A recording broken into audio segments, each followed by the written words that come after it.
உங்கள் வாழ்வை வாழ. Cheers, a senior living by Casa Grande. Life begins at 50. என்ன நடக்கும் சார் காலையிலேருந்து? எங்களுக்கு எனக்கும் எங்களுடைய பொதுச் செயலாளருக்கும் எங்களுடைய தேர்தல் பொதுச் செயலாளர் மற்றும் எங்களுடைய மாவட்ட தலைவர் மதியன் உட்பட 4 பேருக்கும் எங்களுக்கு இங்கே சம்மன் அனுப்பப்பட்டது. அந்த சம்மன் பேரில் இங்கே ஆஜராகிருந்தோம் டெல்லியில். ஸோ அவர்களுக்கு சிபிஐக்கு அவங்களுக்கு தேவையான என்னென்ன விளக்கங்கள் தேவையோ அவங்களுக்கு கொடுத்தாங்க. அது தேவையான விளக்கங்கள். ஏன்னா இந்த கரூர் சம்பவத்திற்கு யார் காரணம், இது எதனால் நடந்ததுன்னு உலகத்துக்கே தெரியும். இந்த கரூர் சம்பவம் எதனால் நடந்துச்சு, எப்படி நடந்துச்சுன்னு உலகத்துக்கே தெரியும். எல்லாரும் அதற்கு மிகப்பெரிய சாட்சியாக ஊடகங்களும் அதை அங்கிருந்து பார்த்த பொதுமக்களும் ஏராளமானோர் இருக்காங்க.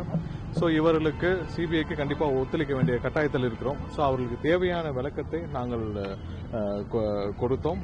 நாளையும் மீண்டும் இன்னும் கொஞ்சம் அவங்களுக்கு விளக்கங்கள் தேவைப்பட்டதால் நாளையும் வர சொல்லியிருக்கிறார்கள். நாளையும் நான் காலையில் இதே மாதிரி விளக்கம் கொடுத்துட்டு அதுக்கப்புறம் எப்படி தேவையோ கண்டிப்பா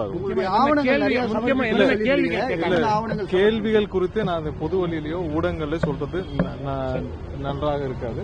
தேவையான விளக்கங்கள் அவங்களுக்கு என்னென்ன விஷயத்துல விளக்கங்கள் கேட்கப்பட்டதோ அனைத்து விளக்கங்களையும் கொடுத்தோம். காலையிலிருந்து நிறைய திமுக ஆதரவு ஊடகங்கள் இதை வேற மாதிரியாக திசை திருப்ப பார்க்கின்றனர். அதாவது அரசியல் ரீதியாவோ இதுவோ. ஒரு விஷயத்தை மட்டும் நான் இந்த இடத்துல தெளிவுபடுத்த விரும்புகிறேன். கண்டிப்பாக கோடிக்கணக்கான தமிழக மக்கள் எங்களுடைய தலைவரை 2026 முதல்வராக்க வேண்டும் என்று நினைக்கிறார்கள். எங்களுடைய தலைவரும் 33 ஆண்டுகளாக அவருடைய மொத்த உழைப்பையும் இன்று கோடிக்கணக்கான மக்களுக்காக அர்ப்பணிக்க இந்த அரசியல் களத்தில் வந்திருக்கிறார்.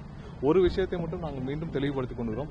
எங்களுடைய நிலைப்பாட்டில் எந்த விதத்திலும் எந்த மாற்றமும் இருக்காது. அது ஒரு விஷயம். ஏன்னா இன்னைக்கு திமுக ஆதரவு மீடியாக்கள் நிறைய இடத்துல இதை அரசியல் ரீதியாக மாற்ற முயற்சி செய்கிறார்கள். அதில் நாங்கள் ஒரு விளக்கத்தை கொடுக்க வேண்டும் என்ற கட்டாயத்தில் இருக்கிறோம். எந்த இடத்திலும் எந்த விதத்திலும் எங்களுடைய தலைவரை முதல்வராக ஆக்க வேண்டும் என்பதுதான் ஒட்டுமொத்த தமிழக மக்களுடைய எண்ணம். அந்த எண்ணத்திற்கு எதிராக எதுவும் செய்ய மாட்டோம். எந்த விதத்திலும் எங்களுடைய நிலைப்பாட்டில் எந்த சமரசமும் இருக்காது என்பதை இந்த இடத்தில் தெரிவித்துக் கொள்கிறோம்.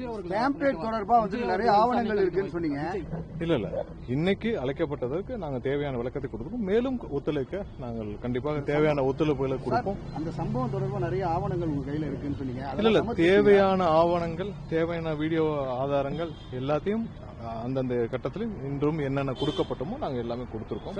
சார் விசாரணைக்கு உத்தரவு, சிபிஐ விசாரணைக்கு உத்தரவு போட்டது உச்சநீதிமன்றம். நீங்க இன்னைக்கு சொல்றீங்க நீங்க திமுக ஆதரவு ஊடகங்கள் அவங்களுக்கு சாதகமா பண்றாங்க.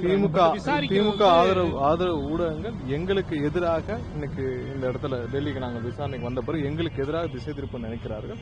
அதற்காக இந்த விளக்கத்தை நாங்கள் கொடுக்க கட்டாயப்பட்டிருக்கோம். அதனாலதான் கொடுத்தோம். நாளைக்கு முடியட்டும், அதற்கப்புறம் தெளிவாக சொல்றோம். போலீஸ் ஆபீசர் இன்னைக்கு ஆஜராயிருந்த போலீஸ் ஆபீசர்ஸ்